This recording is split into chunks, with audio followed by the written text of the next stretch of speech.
আসসালামু আলাইকুম। HSC revision ক্লাসে তোমাদের সবাইকে স্বাগতম। আজকে আমরা যে চ্যাপ্টারটা নিয়ে কথা বলবো সেটা হলো আইসিটি প্রথম অধ্যায়, ওয়ার্ল্ড অ্যান্ড বাংলাদেশ পার্সপেক্টিভ বা বিশ্ব ও বাংলাদেশের প্রেক্ষিতে আইসিটি তথ্য যোগাযোগ প্রযুক্তি। এটা হলো চ্যাপ্টারটার টাইটেল। চ্যাপ্টারটা থেকে কোশ্চেন আসে, অবশ্যই সৃজনশীল এক সেট থাকবেই, 2 সেটও থাকতে পারে ভাগ্য ভালো থাকলে। কোশ্চেন আসার এরিয়া খুবই কম, তো যেহেতু রিভিশন ক্লাস সেহেতু আমরা ওইসব এরিয়াতেই ফোকাস করব।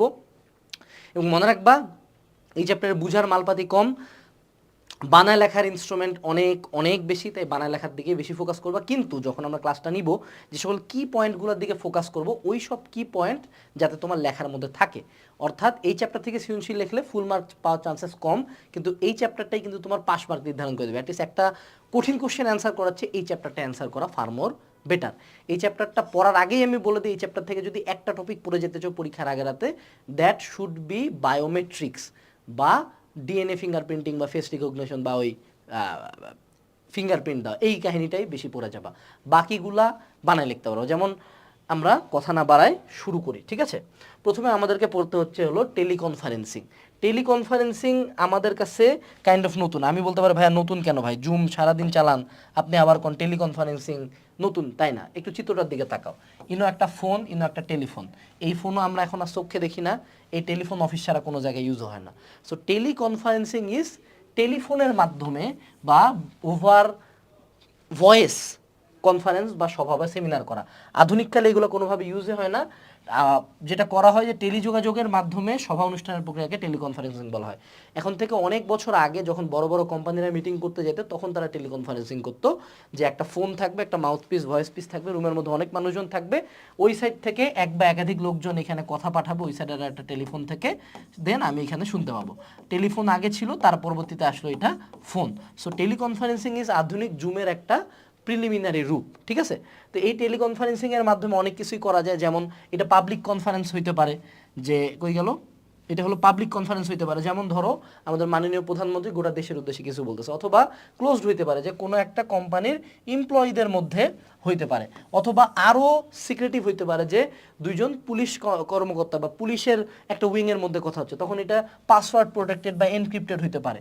So teleconferencing can be a lot of dimensions, but মুদ্রা কথা হলো যে টেলি যোগাযোগের মাধ্যমে কনফারেন্স করার উপায়টাই হলো টেলিকনফারেন্সিং, এবং এটার মাধ্যমে অনেক কিছু করা যায় যেটা তুমি বানায় লিখতে পারবা।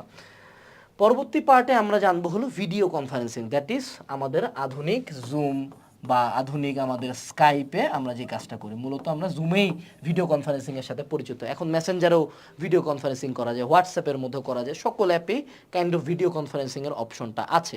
যদিও জুমের ক্ষেত্রে জিনিসটা ফ্লেক্সিবল, কারণ এখানে নাম্বার অফ পিপল অনেক বেশি অ্যাড করা যায়, ঠিক আছে? তো what is video conferencing? Just like teleconferencing, but এখন এটা আধুনিক যুগে it can be very multi dimensional thing. অর্থাৎ এটা ওপেন এন্ডেড হইতে পারে, যে প্রধানমন্ত্রী সবার সাথে কথা বলতেছে, আমরা ফ্রেন্ড গ্রুপ একসাথে কথা বলতেছি, অথবা দুইটা কোম্পানির মধ্যে যোগাযোগ হচ্ছে। বাট এখানে ভিডিও কনফারেন্সিংয়ের মূল শর্ত কি? অবশ্যই এখানে আমাদের ভিডিও থাকবে এবং উভয় পক্ষ একই সাথে কথাবার্তা বলতে পারবে, এবং এটার মাধ্যমে কিন্তু আন্তর্জাতিক যোগাযোগ ব্যবস্থাটা অনেক বেশি ইমপ্রুভড হয়েছে। যেমন আগে আমাকে যদি সে টু সে 1960s দিকে কথা বলি, তখন হয়তো বা কোনো একটা কোম্পানির এমপ্লয়িকে অন্য কোম্পানিতে, যদি আমি ধরো বাংলাদেশের কোকাকোলা কোম্পানি ইন্ডিয়ার কোকাকোলা কোম্পানিতে একটা মিটিং করবে, তখন তাদেরকে ওখানে যায় ইন পার্সন মিটিং করতে হতো। বাট এখন প্রধানমন্ত্রীকে বিভিন্ন উদ্বোধন করতে গেলেও ইন পার্সন ওখানে যাইতে হয় না, উনি জুমের মাধ্যমে উদ্বোধন করে। তোমাকে তোমার ফ্রেন্ডের সাথে দেখা করতে বের হইতে হয় না। করোনার সময় আমরা সবাই জুমের মধ্যেই কথাবার্তা বলছি, প্রেম করছি, কত কিছু করছি। So that is video conferencing for you.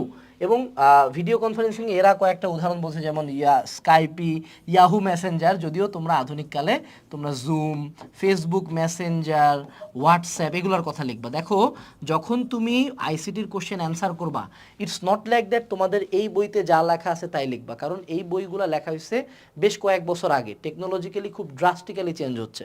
So আধুনিক যে সফটওয়্যারগুলো তুমি ইউজ করো সেগুলোর কথাই এখানে লিখবা, যাতে টিচার যখন তোমার কোশ্চেনের অ্যান্সারটা পড়বে উনি যাতে রিলেট করতে পারে, কারণ আমাদের টিচাররাও কিন্তু জুম মেসেঞ্জার এগুলা ইউজ করতে থাকে। এরপরে চলে আসলো টেলিমেডিসিন। সো আমি তোমাদের সাথে টেলিমেডিসিন পড়ানোর আগে রিসেন্ট একটা স্টোরি শেয়ার করতে পারি। আমি পার্সোনালি এই অ্যাপ দ্বারা স্পন্সর্ড না, বাট আমি এই অ্যাপটা অনেক বেশি ইউজ করি, ডক টাইম। তারপরে আরোগ্য, এই অ্যাপগুলা কিন্তু বাংলাদেশে কারেন্টলি খুবই গ্রোয়িং, এবং আমি লাস্ট নিয়ার অ্যাবাউট 6 মাস ধরে আনলেস আমার বড় কোনো হেলথ ইস্যু হয়েছে আমি কিন্তু ডক্টরদের কাছে কখনো ইন পার্সন যাই না, কারণ আমাকে আলাদা করে সিরিয়াল দিতে হয়, ওয়েট করতে হয়, অনেক কিছুই করতে হয়। বাট টেলিমেডিসিনের মাধ্যমে কিন্তু আমি যেহেতু বায়োমেডিকেলে পড়াশোনা করি, এটা কিন্তু আমাদের একটা কোর্সই আছে, আমাদেরকে এটা নিয়ে পড়তে হয়। সো টেলিমেডিসিনের মাধ্যমে আমি জাস্ট যেই পেমেন্টটা আমি ওই ডাক্তারকে ইন পার্সন দিতাম, তার হাফ পেমেন্টে, তার অর্ধেকের অর্ধেক পেমেন্ট, ইভেন 10 টাকা দিয়েও ডাক্তার দেখানো যায়, সেই পেমেন্টটা দিয়ে আমি ডক টাইমে একজন এক্সপার্ট ডাক্তারের কাছে কিন্তু নিজের রোগটা দেখাইতেছি। যদিও টেলিমেডিসিনের ক্ষেত্রে যে প্রবলেমটা হয়, দেয়ার আর লিমিটেশনস, অর্থাৎ টেলিমেডিসিনের মাধ্যমে আমরা ইন্টারনেট সংযোগের সাহায্যে হাসপাতালের রোগীরা অন্য হাসপাতালের বিশেষজ্ঞ ডাক্তারকে দিতে পারবে। এটাতে সুবিধা কি আমি বলি, আগে আমি এখানে প্রোজ বলি, অর্থাৎ ভালো দিকগুলা বলি। যেমন তোমাকে ইন পার্সন হসপিটালে যাইতে হচ্ছে না, যারা অনেক বয়স্ক বা দেশে যুদ্ধাবস্থা বা দেশে কোনো একটা লকডাউন চলছে, তখন কিন্তু আমি ইন ভিডিও কল তাকে সব কিছু দেখাইতে পারতেছি। বাট কনস হইল যে যখন আমি ভিডিও কলের মাধ্যমে দেখাবো, যেমন স্কিন ডিজিজের কথা বলি, চুল আমার হাতে লাল হয়েছে, এই চুলকানি 100 প্রকার চুলকানি আমার হাতে হইতে পারে, কিন্তু এক্স্যাক্টলি কোনটা এটা একজন ডাক্তারকে দেখে, ডাক্তার ইন পার্সন দেখে বলতে পারবে।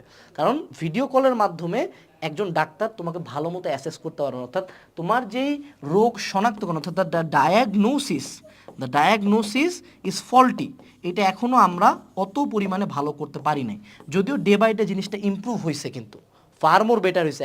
এখন ডাক্তাররা ওই জায়গাটার একটা ছবি তুলতে বলে, ওটা দেখে ওনারা বলে দিতে পারে, বাট তারপরও it needs fur more improvement. 2 number যেটা, সেটা হলো আমাদের সে ডায়াগনস্টিক টেস্ট। হয়তো বা এখন থেকে নিয়ার ফিউচারে আমরা হাসপাতালেই হয়তো বা বাসায় হয়তো ফোনের মধ্যে 1 ফোঁটা রক্ত দিব, ওটা দিয়ে সব টেস্ট হয়ে যাবে, বাট সেটা এখনও সম্ভব হয় নাই। এই জন্য টেস্ট করাইতে গেলে কিন্তু এখনও ইন পার্সন ডায়াগনস্টিক সেন্টারে যেতে হয়। বাট তারপরেও টেলিমেডিসিন কিন্তু একটা অনেক বড় যুগান্তকারী পদক্ষেপ আনতেছে।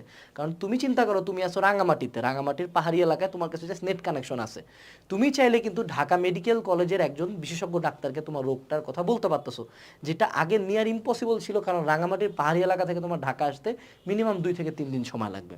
So that is telemedicine. এবং telemedicine it's not like that যে ডাক্তার দেখানো, নট লাইক দ্যাট ডাক্তার দেখানো। আমি পার্সোনালি বাংলাদেশের 2টা ন্যাশনালি অ্যাপ্রুভড অ্যাপের সাথে যুক্ত আছি লিড ডেভেলপার হিসাবে। ডেঙ্গু ড্রপস, এটা গোটা পৃথিবীতে ডিজাইন কম্পিটিশনে জন হপকিন্স ইউনিভার্সিটিতে সেকেন্ড হয়েছে এবং ন্যাশনালি অ্যাপ্রুভ, তো গোটা বাংলাদেশ সরকার এটা অ্যাপ্রুভ করছে। এবং আরেকটা অ্যাপ নিয়ে কাজ করছে, সেটা হলো শিখা অ্যাপ। এগুলাকেও আমরা টেলিমেডিসিনের আওতায় বলতে পারি, কারণ এই অ্যাপগুলা রোগীর কিছু প্যারামিটার ইনপুট নিয়ে, ওয়েট, রোগের অবস্থা, এগুলো সব কিছু ইনপুট নিয়ে ইনিশিয়ালি রোগীর জন্য কি করতে হবে এই অনুযায়ী কিন্তু একজন ডাক্তারকে হেল্প করে।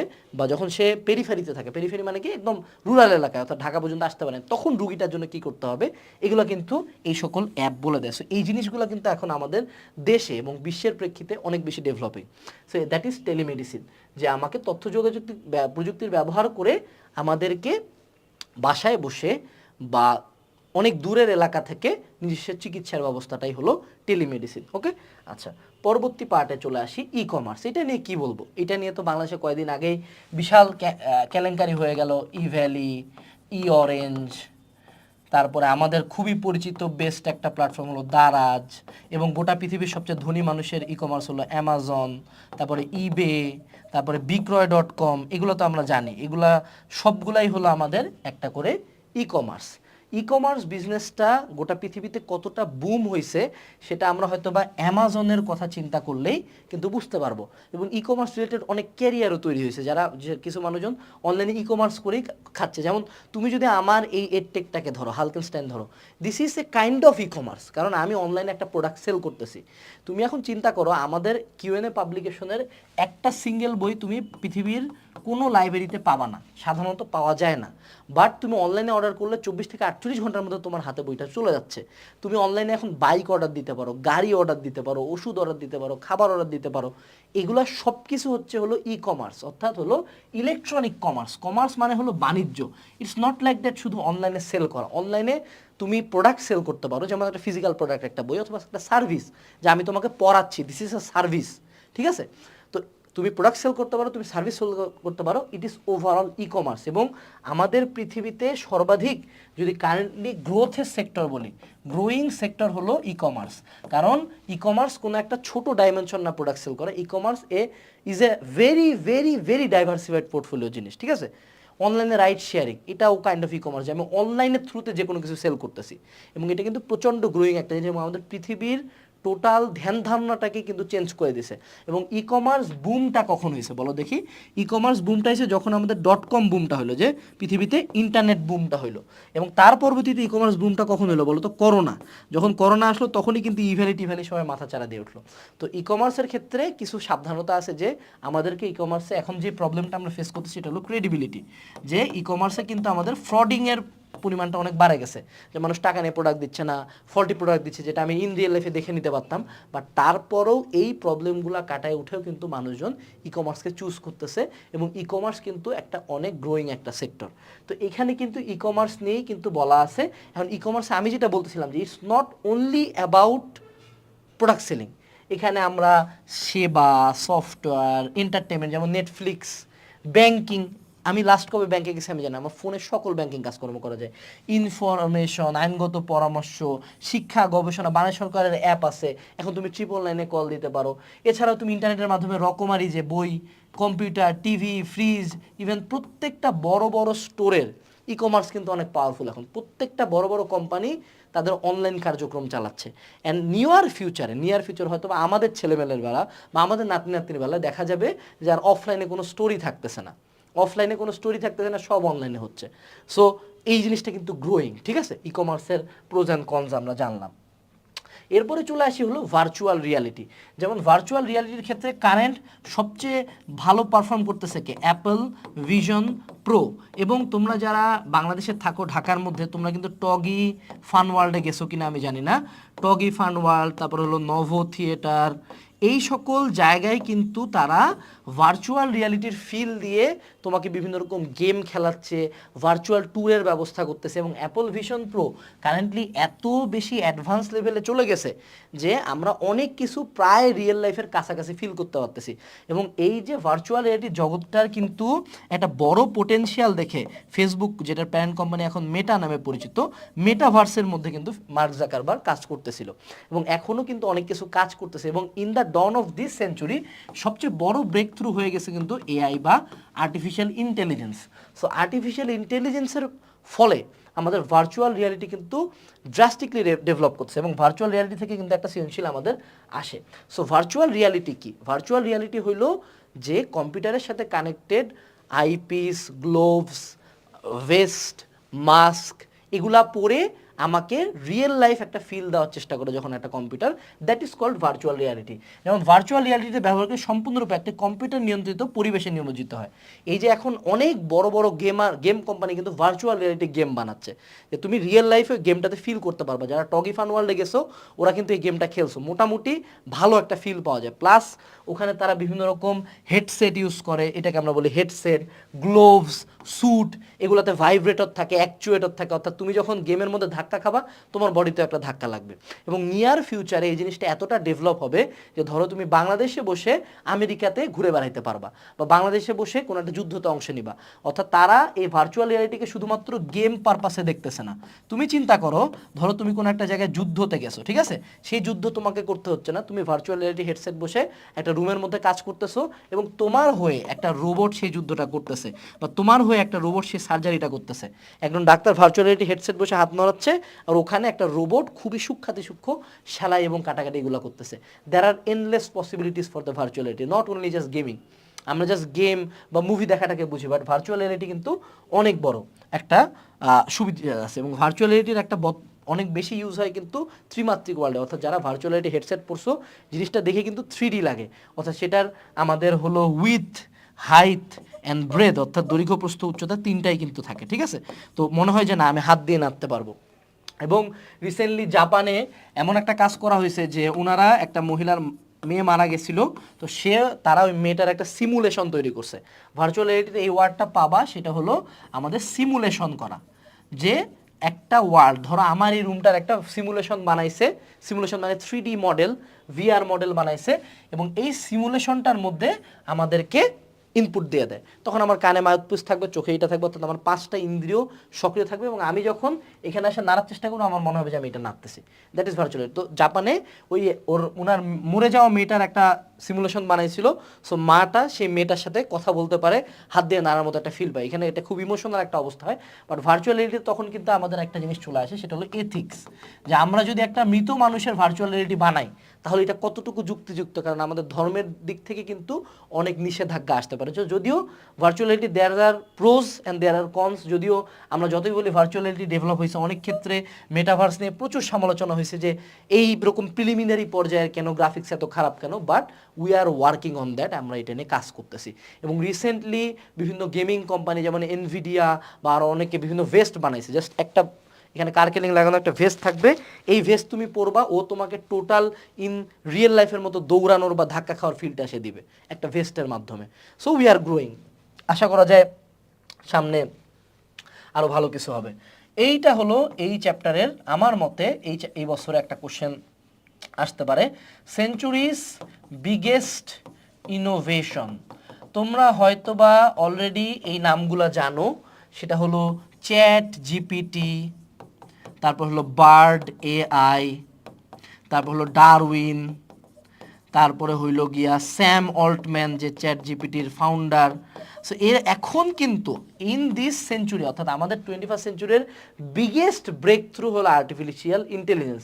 এইখানে যেমন তোমার রোবট দেখাইতেছে, artificial intelligence not like that robot involve, but artificial intelligence জিনিসটার গভীরতাটা তোমাকে বুঝতে হবে।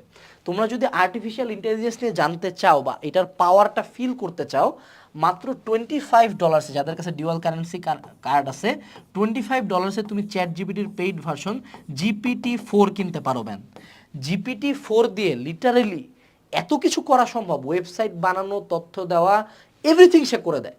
অর্থাৎ আগে যখন আমরা আর্টিফিশিয়াল ইন্টেলিজেন্সের প্রিলিমিনারি ভার্সনটা চিন্তা করতাম, তখন দেখা যেত যে এরা শুধুমাত্র কম্পিউটারে 2-4 লাইন কোড লিখতে পারে, এটা তো সবাই করতে পারে।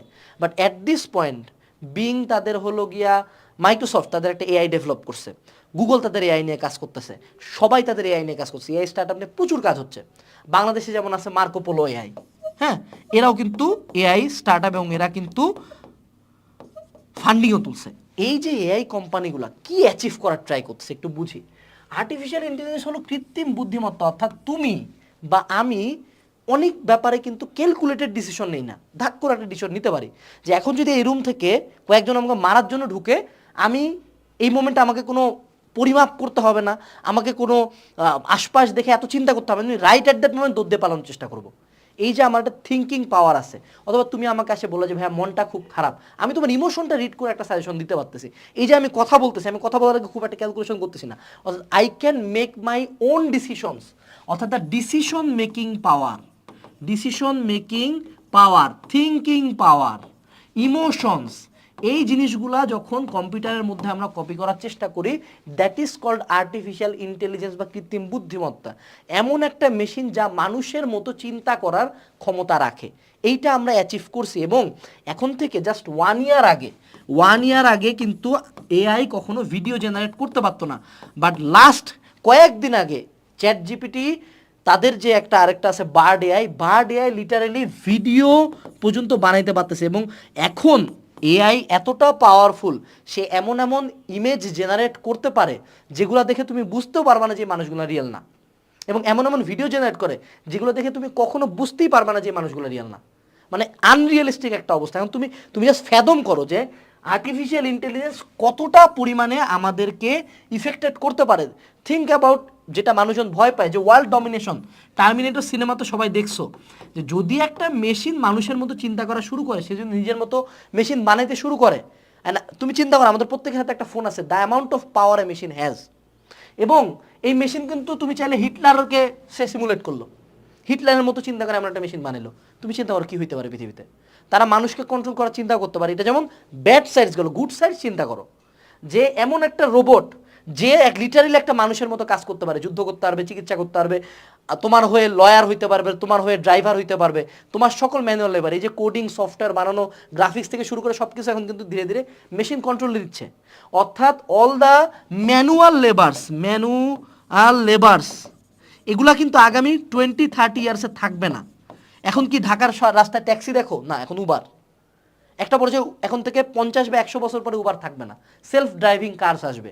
এই যে টেসলা মডেল এক্স, টেসলার কিন্তু সেলফ ড্রাইভিং মডেল আছে যে ও নিজে চালাইতে পারে। এটা কে চালাচ্ছে? এটা এআই চালাচ্ছে। এই যে একটা এআই এর এন্ডলেস পসিবিলিটি আছে, কত কত জায়গায় ইউজ হইতে পারে ইউ ডোন্ট নো, এন্ড কত হাজার হাজার মানুষজনের চাকরি সে খাই দেবে ইউ ডোন্ট নো।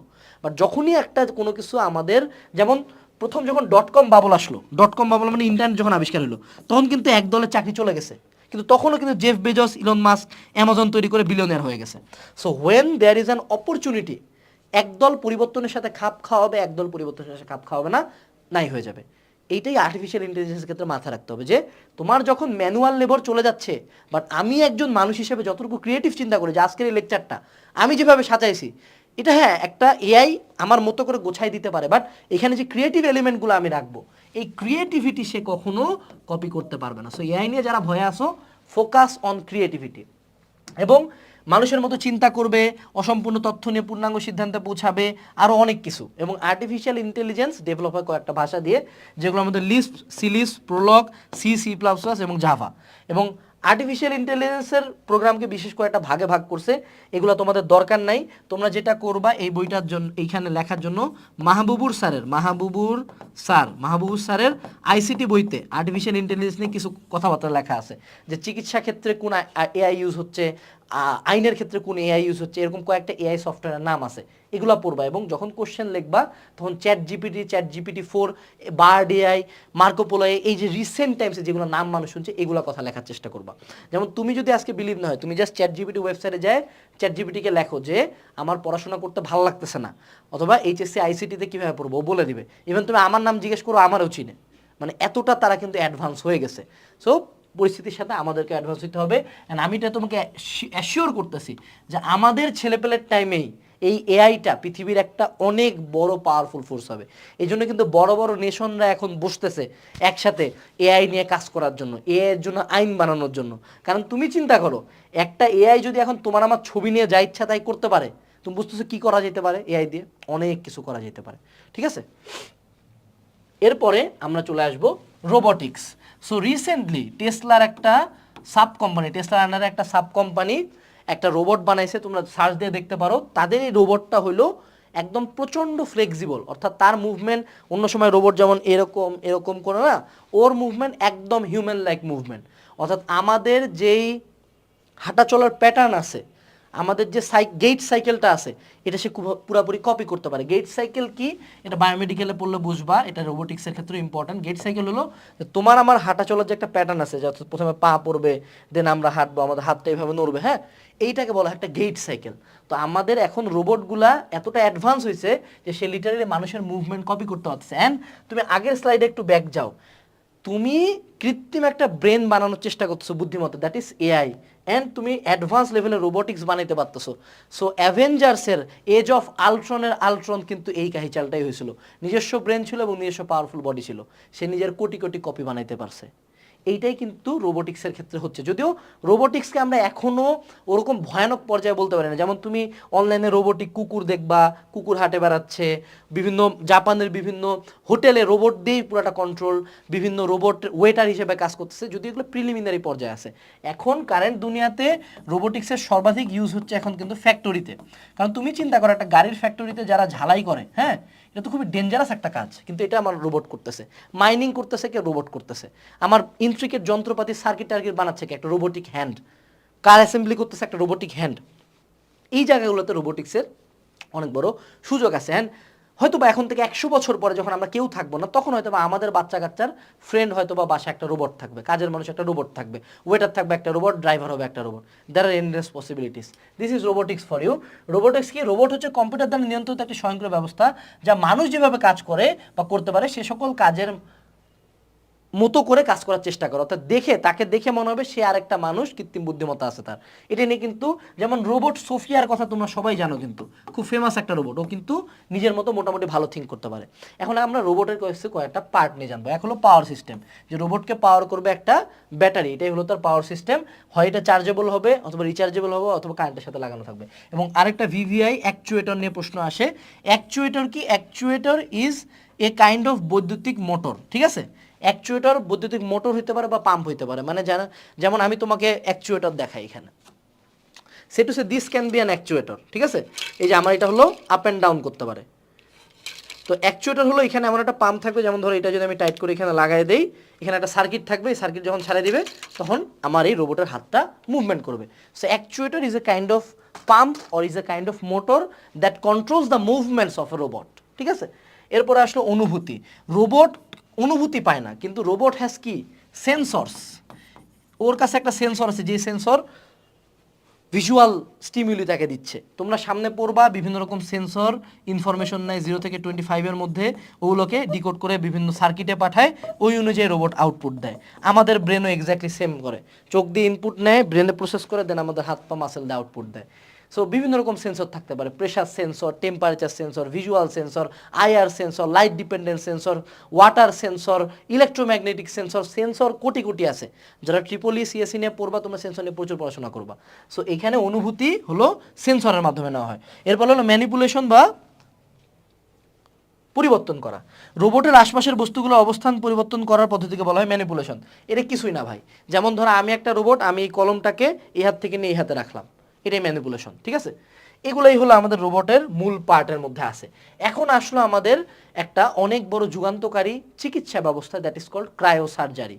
ক্রায়ো মানে শীতল, আমরা একটু আগে যাই। What is cryo surgery? Cryo মানে হলো শীতল, শীতল সার্জারি। ক্রায়ো সার্জারি কেন ইউজ হবে? আমরা খুব খুব চেনা একটা রোগ নিয়ে কথা বলি, সে টু সে এটা হলো তোমার হাত। তোমার হাতের মধ্যে এইখানে একটা তিল উঠছে, আচিল, আচিল। তো তুমি চিন্তা করলা কি আচিল টান দিয়ে ছিঁড়ে হালামো, ঠিক আছে? কিন্তু তুমি যখন এটা ছিঁড়ে ফেলবা, তুমি দেখবা পরের মাসে আবার আরেকটা উঠছে সেম জায়গাতে। তুমি যতবারই কাটবা ততবারই উঠবে। কেন? কেন উঠে? আচিলটার দিকে যদি আমরা তাকাই, আচিলের মধ্যে একটা যুগান্তকারী জিনিস থাকে, ওর নিজস্ব ব্লাড সাপ্লাই থাকে। অর্থাৎ তোমার এই আচিলটার ভিতরে নিজস্ব কিছু ভেইনস, শিরা, উপশিরা থাকে, এবং ও তোমার স্কিন থেকে কিন্তু পুষ্টি নিতেছে। এবং এই আচিল এমনি এমনি হয় না, আচিলটা হইছে একটা ভাইরাসের কারণে, that is called papilloma virus. এই প্যাপিলোমা ভাইরাস যদি তুমি এই আচিলটাকে ছড়ায় ফেলো, এই যে তার গোড়ার মধ্যে কিছু ভাইরাস আছে, এরা আবার স্কিনটাকে বাড়ায় দেয়। এবং তুমি যখন একে টানে ছিঁড়তেছো, তখন কিন্তু তুমি আবার এই রক্তনালী ক্ষতিগ্রস্ত করতেছো, ভয়ানক ব্লিডিং হইতে পারে। সো আমি একটা ক্ষুদ্র উদাহরণ দিলাম যে এই জায়গায় যদি আমি অপারেশন করতে যাই, ভয়ানক রকম ব্লিডিং হইতে পারে। এই জন্য কিন্তু ডাক্তাররা আচিল উঠায় ফেলতে বলে না। তুমি কি করতে পারো? এবার তুমি একটা যুগান্তকারী আবিষ্কার ইউজ করবা। তুমি এখানে একটা প্রোব আনবা, এই প্রোবটার মধ্যে থেকে তুমি লিকুইড নাইট্রোজেন ইনপুট দিবা, লিকুইড নাইট্রোজেন। অর্থাৎ নাইট্রোজেন কিন্তু সাধারণ মাত্রায় গ্যাস, আমাদের বাতাসের প্রায় 72%-এর উপরে হলো নাইট্রোজেন। এই নাইট্রোজেনকে আমরা ঠান্ডা করে লিকুইড বানাইছি। এই লিকুইড নাইট্রোজেন কি করবে? এই জায়গায় লিকুইড নাইট্রোজেন দেওয়ার কারণে প্রচণ্ড ঠান্ডাতে -120°C থেকে -165°C পর্যন্ত ঠান্ডা করে ফেলবে। যার কারণে এইখানে যতগুলো প্যাপিলোমা ভাইরাস ছিল তারা ঠান্ডা হয়ে নিষ্ক্রিয় হয়ে যাবে, এবং এইখানকার যে ভেইনসগুলো ছিল সেগুলোর মধ্যেও রক্ত চলাচল অফ হয়ে যাবে। এবং এইখানে যে কোষগুলা ছিল, এখানে যে সেলগুলা ছিল না আমার স্কিনের, এই সেলগুলাতেও ক্রিস্টাল ফর্ম হবে। ভাইয়া ক্রিস্টাল কেন ফর্ম হবে ভাইয়া? কারণ আমাদের রক্তের মধ্যে কি পানি আছে, তো আমার শরীরের কি 70% পানি। সো এই পানি জমার কারণে এগুলো ক্রিস্টাল হয়ে যাবে। এবং যখন আমি এই লিকুইড নাইট্রোজেন প্রোবটা ওখান থেকে সরাই দিব, এই ক্রিস্টালগুলো যখন আবার ঠিক হবে, কিন্তু ওটার আশপাশে সকল কোষ, সকল রক্তনালী শুকায় যাবে। অ্যান্ড আফটার সাম টাইম আমার এই যে আঁচিলটা যেটা ছিল, এটা সুন্দর মতো এখান থেকে উঠে পড়ে যাবে। That is cryo surgery. যে আমি লিকুইড নাইট্রোজেন ইউজ করে কোনো রক্তপাত হইল না, কিন্তু এক ফোঁটা ব্লিডিং হইল না, আমার কোনো জায়গায় কাটাছেঁড়া হইল না, আমার কোনো বড় ক্ষত হইল না, রক্তপাতহীন যে সার্জারিটা আমি করতে পারি, that is called cryo surgery. And টেম্পারেচারটা সাধারণত 12 সেকেন্ডের মধ্যে -120 থেকে 165°C নেওয়া হয়। এবং তারপরে জিনিসটাকে কিন্তু একটু টেম্পারেচার বাড়ানো হয়, যখন আমি প্রোবটা সরাই নিব, তারপর ওখানে ক্রিস্টালাইজেশন হয়, কোষগুলা মারা যায়, এবং যে আমার টার্গেটেড জায়গাটা আছে ওই জায়গাটার আমার অপারেশন হয়ে যায়। এটা সর্বাধিক ইউজ হয় কোন কোন ক্ষেত্রে? ফার্স্ট অফ অল টিউমার্স, 2 নম্বর হলো আঁচিলও কিন্তু এক টাইপের টিউমার, ঠিক আছে। তারপরে হলো cancer, recently mouth cancer, throat cancer, breast cancer, এইসব বড় বড় ক্যান্সারে কিন্তু, তারপর লিম্ফ নোডাল সার্জারি, আর অনেক জায়গায় আমাদের ক্রায়ো সার্জারি রিসেন্টলি অনেক অনেক বেশি ইউজ হচ্ছে। কেন? কারণ এটা একটা রক্তবাদবিহীন অনেক সেফ একটা অপশন।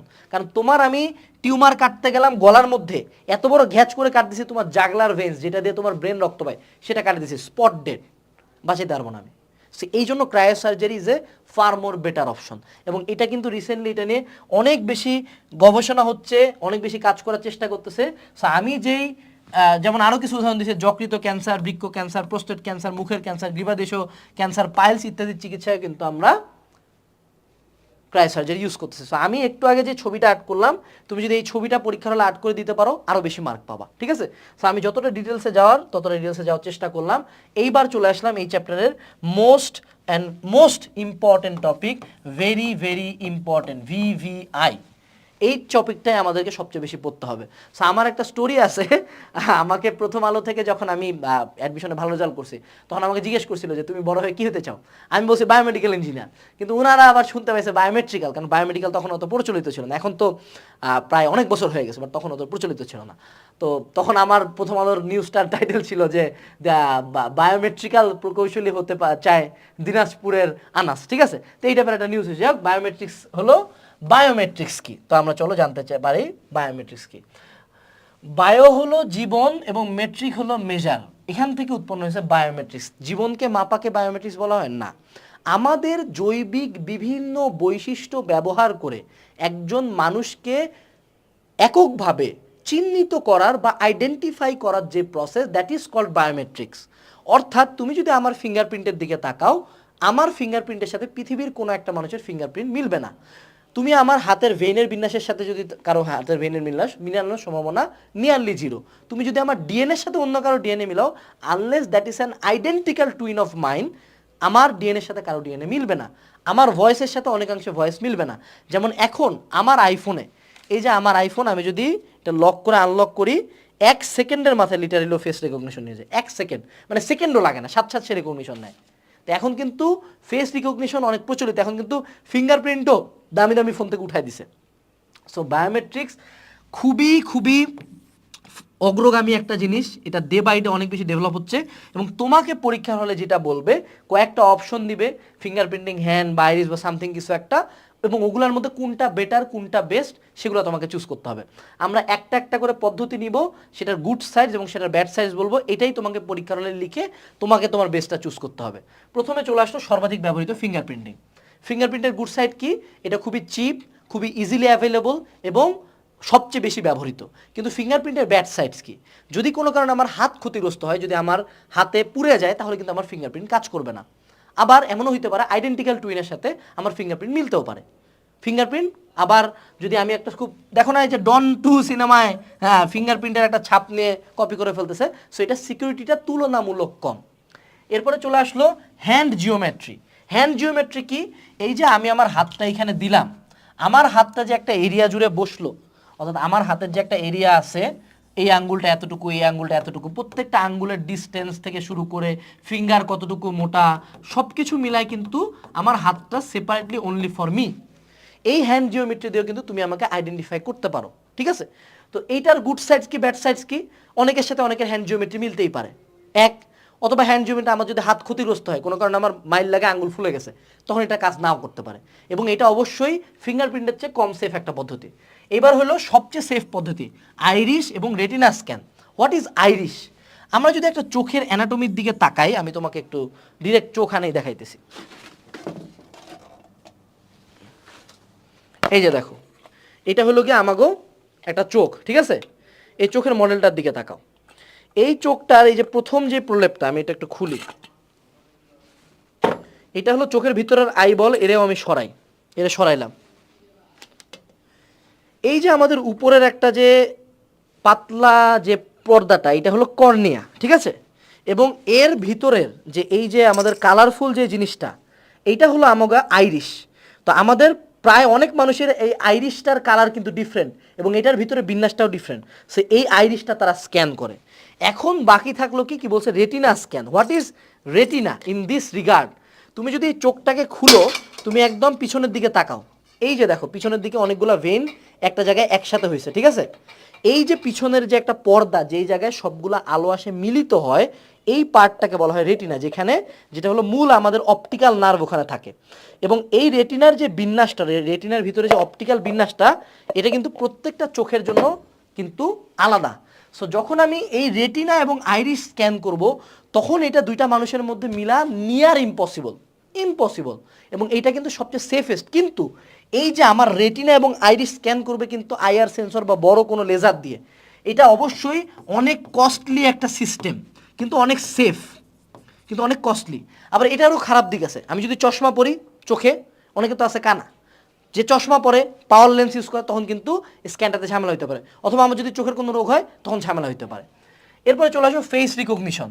আমাদের ফেসের একটা প্যাটার্ন আছে, আমাদের চোখের থেকে দুই চোখের মধ্যে দূরত্ব, চোখার লিপের মধ্যে দূরত্ব, তারপরে হলো আমাদের নাকের গঠন, নাকের ত্রিভুজটার দৈর্ঘ্য প্রস্থ উচ্চতা, এই ডাটাগুলা কিন্তু তারা এনক্রিপ্ট করে, এনক্রিপ্ট করে রাখে দেয় নিজের ফোনের মধ্যে, এটা সেভ করা থাকে। এরপর তুমি যখন ফোনটা ধরো, ও আবার তোমার স্ক্যান করে এই এনক্রিপ্টেড ডাটার সাথে মিলায় দেন আউটপুট করে ফোনটা খুলে দেয়। So face recognition is a good option, এটা কিন্তু সেফ অপশন। মোটামুটি অবশ্যই ফিঙ্গারপ্রিন্টের মতো এত চিপ না, কিন্তু মোটামুটি অ্যাটলিস্ট আইরিশ রেটিনা স্ক্যানের চেয়ে চিপ। এবং আমাদের এই ফেস রেকগনিশন কিন্তু কারেন্টলি রাইজিং একটা, এবং এটা সিকিউরিটি অবশ্যই ফিঙ্গারপ্রিন্টিংয়ের চেয়ে বেশি, কারণ ফিঙ্গারপ্রিন্টের সেন্সরগুলো ফল্টি হইতে পারে, কিন্তু ফেস রিকগনিশনের ফল্টিটা ওরকম হয় না। কিন্তু আবার এখানে আবার ফল্ট আছে। ফল্ট কি? যদি আমি মেকআপ করি, তুমি আমার ফেস চিনতে পারতেছো না, অথবা আমার কেউ মারে আমার চোখ কালা করে দিছে, এছাড়া ফুলে গেছে, তুমি আমাকে চিনতে পারবা না। There can be problems also. আমি তোমাকে গুড সাইড ব্যাড সাইড কেন বলতেছি, কারণ তুমি পরীক্ষার হলে কোনটা চুজ করবা এই অ্যান্সারগুলোর উপর ডিপেন্ড করবে। কোনটাই রাইট না, কোনটাই রং না, মেজরিটি অফ দ্য টাইম দুইটা জিনিসে আসে, হয় তোমার ফিঙ্গারপ্রিন্ট চুজ করতে বলে, না হয় তোমার এই আইরিশ রেটিনা স্ক্যান, আর 3 নাম্বার দিলে ফেস রিকগনিশন, এই তিনটার মধ্যে আসে। এরপরে চলে আসলো DNA recognition, the safest in the world. অর্থাৎ আমি যদি একজন মানুষের ডিএনএর দিকে তাকাই, তার এই যে এটিজিসি অর্থাৎ অ্যাডেনিন, থায়ামিন, গুয়ানিন, সাইটোসিন, এই এটিজিসির ক্রোম, এটা কখনো দুইটা মানুষের পরপর মিলবে না, অর্থাৎ ডিএনএর মধ্যে ডিফারেন্স থাকবে। ডিএনএর বিভিন্ন লোকাস, অর্থাৎ ছোটো ছোটো এলাকাগুলো একটা লোকাস, প্রত্যেকটা লোকাসে ডিফারেন্স থাকবে। এই ডিফারেন্সগুলোর মাধ্যমে ডিএনএ ফিঙ্গারপ্রিন্ট করা হয়। বাট অবশ্যই এটা হলো সবচেয়ে কস্টলি একটা অবস্থান, বাট এটা হলো সবচেয়ে সেফ, ঠিক আছে? এরপরে আসো ভয়েস রেকগনিশন। এটা আমরা জানি আওয়াজের মাধ্যমে জিনিসটা আইডেন্টিফাই করবে, কিন্তু ভয়েস যদি কোনো কারণে ডিস্টর্টেড হয়ে যায়, বেশি জোরে গলা ভাঙে যায়, তখন এটা কাজ করবে না। বাট এটা চিপার অপশন। সিগনেচার ভেরিফিকেশন, এটা রিসেন্টলি করা হয়। তুমি যখন এনআইডি দিছো বা তুমি সিম নিতে যাবা, তোমাকে একটা কাগজে সিগনেচার দিতে বলে, কাগজে না, একটা ট্যাবের মধ্যে। সো ট্যাবের মধ্যে ওরা কিন্তু সিগনেচারে শুধুমাত্র গঠনটা মিলায় না, আমার এই সাইন অনেকেই দিতে পারবে, ঠিক আছে? আমার এই সাইন কিন্তু অনেকে দিতে পারবে, কিন্তু যেটা কপি করতে পারবে না, এই যে যখন আমি আমার সাইনটা দিলাম, হ্যাঁ, এই জায়গায় দেখো আমি যখন লিখছি, যে জায়গাটাতে প্রেশার দিছি ওই জায়গাটাতে কিন্তু একটু ফুলে ফুলে গেছে। এটা কিন্তু আমার এই আধুনিক ডিজিটাল বোর্ডও ধরতে পারে। সো ঠিক তেমনই তোমার এই সিগনেচারের ক্ষেত্রে point to point pressure, stroke length, কতটুকু সময়ের মধ্যে দিছে, এগুলোও কিন্তু ডাটা হিসেবে এনক্রিপ্টেড থাকে। That's why signature is a good option, but অনেক ক্ষেত্রেই কিন্তু সিগনেচারটা কপি করা যায়। এরপরে টাইপিং স্ট্রোক, যেমন সে টু সে, তুমি তোমার ফোনে যে টাইপটা করো, এই টাইপের সময় তুমি কোন বাটনে কতটুকু প্রেশার দাও, কোন বাটন কত দ্রুত টাইপ করো, কি প্যাটার্নে, যেমন অনেকে আছে অভ্রতে টাইপ করে, অনেকে আছে জাতীয় নামে একটা কিবোর্ড আছে ওটাতে টাইপ করে, অনেকে আছে মুরাদ টাকলা কি করছেন আপায়, আবার ভালো আসান, কেমন আসান, এরকম টাইপ করে। সো এই যে কিবোর্ডের স্ট্রোকের উপর ভিত্তি করেও কিন্তু আমরা একটা মানুষকে আইডেন্টিফাই করতে পারি। ওকে, তো এই যে আমাদের ওভারঅল আইডেন্টিফিকেশন প্রসেসগুলো, এগুলোর মধ্যে মূলত যদি পরীক্ষার হলে আসে ফিঙ্গারপ্রিন্ট, আইরিশ রেটিনা স্ক্যান এবং ফেস রিকগনিশন, বাকিগুলা ভুজুং ভাজাং লিখে দিবা, আমি যেগুলো বলছি এগুলো লিখলেই হবে। ওকে, এরপরে আসো আমাদের এগুলার কাজ কি, বায়োমেট্রিক্সের কাজ কি। প্রথমত এখন হলো ব্যক্তিগত নিরাপত্তার ক্ষেত্রে ব্যক্তি শনাক্তকরণ। তুমি কাজ করতে যাবা, যেমন বিভিন্ন অফিসে এখন কিন্তু ডিজিটাল হাল খাতা আছে, ডিজিটাল রেজিস্টার খাতা, অর্থাৎ তুমি যে অ্যাটেন্ডেন্স দিবা না, অনেক দামি দামি ইংলিশ মিডিয়াম স্কুলে পোলাপান ফিঙ্গারপ্রিন্ট স্ক্যান করে যে আমি স্কুলে আসছি, কখন আসছো, কখন বের হচ্ছে, সব কিছু স্ক্যানারে থাকে যায়, ঠিক আছে? যেমন উদ্ভাসের টিচাররা, উদ্ভাসের অফিস স্টাফরা এটা কিন্তু স্ক্যান করে বের হয়, ঠিক আছে? এবং আমার ফোনের আমার তথ্য আমার ফেস রিকগনিশন দিয়ে আলাদা করা আছে, ফিঙ্গারপ্রিন্ট দিয়ে আমি সেভ করে রাখছি, ঠিক আছে? এরপর হলো ব্যক্তির সত্য নির্ধারণ, যেমন বায়োমেট্রিক্সের বললাম যে ডিএনএ দিয়ে রেকগনিশন করা যায়। ডিএনএ দিয়ে আসলে এমন না যে ফোনের অ্যাক্সেস নিবে, ডিএনএ কিন্তু মূলত ব্যক্তি শনাক্তকরণে ইউজ হয়। যেমন ব্যক্তি শনাক্তকরণ মানে কি, কয়েকদিন আগে বেইলি রোডের যে ইনসিডেন্টটা হইলো, ওই ইনসিডেন্টে অনেক লাশ ছিল, দেখে আইডেন্টিফাই করা যাচ্ছিল না। এই মানুষগুলাকে কিভাবে তুমি আইডেন্টিফাই করবা? আমাদের ডিএনএর যে গঠন আছে, এই গঠনের মধ্যে দেখবা তোমার আর তোমার বাপের এইটুকু পার্ট মিলে, তোমার আর তোমার মায়ের এইটুকু পার্ট মিলে, তখন তোমার বাপের ডিএনএ নিব, তোমার ডিএনএ নিব, মিলাবো, প্রমাণ হবে যে তুমি তোমার বাপের সন্তান, বা লাশ আইডেন্টিফাই করতে পারবো। অথবা কোনো একজন রেপিস্ট কোনো একটা মেয়ের শরীরে একটা লোম বা কোনো একটা পদার্থ রাখে গেছে, যেখান থেকে আমি তার ডিএনএ ফিঙ্গারপ্রিন্টিং করলাম এবং তার ডিএনএর সাথে মিলাইলাম, বের করলাম যে হলো রেপিস্ট। অথবা খুনি নির্ধারণে যে খুনি একটা চুল রাখে গেছে, ওখান থেকে ওই ব্যাটাকে ধরে ফেলছি। সো ডিএনএ ফিঙ্গারপ্রিন্টিং এর ক্ষেত্রে কিন্তু ব্যক্তির সত্যাসত্যি নির্ধারণে কিন্তু এটা ইউজ করা হয়। তো এই ওভারঅল আমাদের কথাবার্তা। আর এখানে নতুন করে কিছু নাই, হ্যান্ড জিওমেট্রি নিয়ে বলছে, ফেশিয়াল রিকগনিশন নিয়ে বলছে, আমি যেগুলো বলছি ওগুলা এখানে কিন্তু ব্যাখ্যা করছে। রিসেন্টলি আমাদের বায়োমেডিক্যাল ইঞ্জিনিয়ারিংয়ে এটা একটা আমাদের ইলেকটিভ কোর্স ছিল, ঐচ্ছিক কোর্স, এটা অনেকে নিছে, that is called bio informatics. Recently কিন্তু তুমি অনেক ওয়ার্ড জানতেছো, দেখো বায়োমেডিক্যাল, বায়ো ইনফরমেটিক্স, মেডিকেলের সাথে বায়ো যায়, বায়োমেডিক্যাল আবার দিছি ইঞ্জিনিয়ারিং এর সাথে আবার বায়োলজি লাগাইছে। ইনফরমেটিক্স তো ভাই কম্পিউটারের মালপাতি, এর সাথে বায়ো কই থেকে আইলো? এইটাই হলো নতুন একটা আমাদের এই যুগের যে ফেলাসিটা চলতেছে, সেটা হলো যে আমরা এখন মানবজাতি হিসাবে জীবন নিয়ে অনেক গবেষণা করছি, জীবন নিয়ে অনেক কাজ করছি, বাট আমরা মানবজাতি হিসেবে আর একটু বেটার কিছু করতে চাই। তো আমরা চিন্তা করছি যে আচ্ছা ঠিক আছে, আমি যদি আমার জীবন এবং বায়োলজিকে কম্পিউটারের সাথে কানেক্ট করে কোনো একটা সাবজেক্ট বানাইতে পারি, বা কম্পিউটারের সাহায্যে কোডিং করে জীবনকে চেঞ্জ করতে পারি, how about that is called bio informatics. যারা ফিউচারে বায়ো ইনফরমেটিক্স নিয়ে পড়বা, বায়ো ইনফরমেটিক্সের উদ্দেশ্য হলো যে বিভিন্ন কার্যক্রম, বায়ো ইনফরমেটিক্সের প্রাথমিক উদ্দেশ্য হলো জৈবিক প্রক্রিয়ার অনুধাবন বৃদ্ধি করার জন্য কম্পিউটারের সাহায্যে সেটার প্রয়োগ করানো, অর্থাৎ জৈবিক প্রক্রিয়ার আমি উন্নত ঘটাবো। যেমন তোমাকে বায়ো ইনফরমেটিক্সের কারেন্টলি যেটা নিয়ে সবচেয়ে বেশি কাজ হয়, বায়ো ইনফরমেটিক্সের 99% কাজ হলো গিয়া দুইটা জিনিস নেওয়া, এক হলো গিয়া ডিএনএ আর দুই হলো গিয়া আরএনএ। এইগুলার কোডিং মোডিং নিয়ে, যেমন আমাদের দেশের একজন সোনার সন্তান পাটের জিনোমকে আবিষ্কার করছে, বলো দেখি, ডাক্তার মাকসুদুল আলম সম্ভবত, ওনার নামটা আমি এক্সাক্ট ফুল নাম ভুলে গেছি, ওনার নাম ডাক্তার মাকসুদুল। উনি কিন্তু পাটের জিনোম আবিষ্কার করছে, আরও বেশ কয়েকটা গাছের, বেশ কয়েকটা প্রাণীর সে জিনোম সিকোয়েন্সিং করছে। হোয়াট ইজ জিনোম সিকোয়েন্সিং কি ভাই? জিনোম সিকোয়েন্সিং হলো এই যে আমার ডিএনএ, এই ডিএনএ কিন্তু কয়েক কোটি স্ট্র্যান্ড থাকে এখানে, এই কোটি স্ট্র্যান্ড, যে প্রথমে এটি, তারপর আবার এটি, তারপর জিসি, তারপর আবার এটি, তারপর টিএ, তারপর সিজি, এই যে আমার কোটি বিন্যাসগুলা কোন সিরিয়ালে আছে, এই সিকোয়েন্সিংটাকে করা বলা হয় ডিএনএ জিনোম সিকোয়েন্সিং। ভাই কেন জিনোম সিকোয়েন্সিং জানবো? আমার দরকারটা কি? আমি কেন জানবো আমার এটি আছে না জিসি আছে? কারণ আমরা তারপরে গবেষণা করে দেখবো, আচ্ছা আমার যেই ছেলেটা অটিজমে আক্রান্ত ছিল, ওর এই 6 নাম্বার স্ট্র্যান্ডটাতে, এই যে 6 নাম্বার স্ট্র্যান্ডটা আছে না, এই 6 নাম্বার স্ট্র্যান্ডটাতে টি এর জায়গায় হইল গিয়া ইউ, এই কারণে ছেলেটা হয়ে যায় প্রতিবন্ধী। অথবা যেই ছেলেটার ব্লাড ক্যান্সার হয়েছে, ওর সবার এখানে থেকে সি, কিন্তু ওর এখানে হয়ে আছে জি, এই জন্য ছেলেটার ব্লাড ক্যান্সার হয়েছে। এই যে আমি একটা রোগের কারণ বুঝতে পারতেছি। অথবা এমন দেখা যায়, যেমন টেলোমার সম্বন্ধে জানবা সামনে, টেলোমার যে একটা ক্রোমোজোম থাকে আমাদের ডিএনএর, আসে আসলে ক্রোমোজোমের মধ্যে। মূলত তোমরা যারা কোষ পড়ছো, এই যে এটা হলো কোষের নিউক্লিয়াসের চারপাশে থাকে ক্রোমোজোম, বাইরে থেকে নিউক্লিয়াস, তারপর অন্যান্য কোষে অঙ্গাণু। এই ক্রোমোজোমের মধ্যেই থাকে কিন্তু ডিএনএ। এই ক্রোমোজোমের পার্টে একটা ছোট্ট একটা গোল অংশ থাকে লাস্টে, সেটাকে বলা হয় টেলোমার। এই টেলোমারের মধ্যে একটা এনজাইম থাকে টেলোমারেজ। এই টেলোমারেজ এনজাইম আমাদের বয়সকে নিয়ন্ত্রণ করে। এখন তুমি চিন্তা করো যে তুমি টেলোমারেজ এনজাইমকে কোনো কারণে কোডিং মোডিং করে চেঞ্জ করে দিলা, তুমি আর বুড়া হচ্ছ না। Endless possibilities. So bio informatics এইসব জিনিস নিয়ে কাজ করে, যে আমরা কম্পিউটার বা সিস্টেমকে ইউজ করে কোনোভাবে হয়তো বা এখন থেকে নিয়ার ফিউচারে, এখন থেকে 200 বা 500 বছর পরে কোনো একটা মানুষ হওয়ার আগে তার ডিএনএ সিকোয়েন্সিং আমি করব, দেন আমি কোডিং করে তার পুরো সিকোয়েন্সিংটা চেঞ্জ করে দিব, যে জি এর জায়গায় সি ছিল ঠিক করে দিলাম, কোনো ক্যান্সার নাই, কোনো জিনগত রোগ নাই, তুমি আর বাইটটা হচ্ছ না, তুমি আর মরতেছো না। Endless possibilities. বাট বর্তমানে বায়ো ইনফরমেটিক্সের সর্বাধিক ইউজ হচ্ছে ডিএনএ জিনোম সিকোয়েন্সিংয়ে, ক্যান্সার রিসার্চে, আমাদের বিভিন্ন প্রকার প্রোটিন উৎপাদনে। কেমন প্রোটিন উৎপাদনে ভাই? যেমন আমাদের যে বিটা সেল, আমাদের বিটা সেল কি করে? লিভারের মধ্যে থাকে বিটা সেল, লিভারের মধ্যে থাকে বিটা সেল। এই লিভারের বিটা সেল কি করে জানো? লিভারের বিটা সেল হইলো একটা এনজাইম উৎপন্ন করে যেটাকে বলি আমরা ইনসুলিন। এই যে ইনসুলিন শুনছো কোথায় জানি? ডায়াবেটিস। তো এই বিটা সেলের একটা ডিএনএ সিকোয়েন্স তারা কোনোভাবে খুঁজে বের করছে যে এই সেলটা দায়ী, এবং বিটা সেল উৎপাদনকারী ওই ডিএনএটা আমাদের ইকোলাই ব্যাকটেরিয়ার মধ্যে ঢুকাই দিছে। ইকোলাই একটা ছোট ব্যাকটেরিয়া, খুব অ্যাভেলেবল ব্যাকটেরিয়া। এইবার আমার লিভার যেই ইনসুলিন তৈরি করতেছিল, এই ইকোলাই ব্যাকটেরিয়া বসে বসে ইনসুলিন বানাচ্ছে।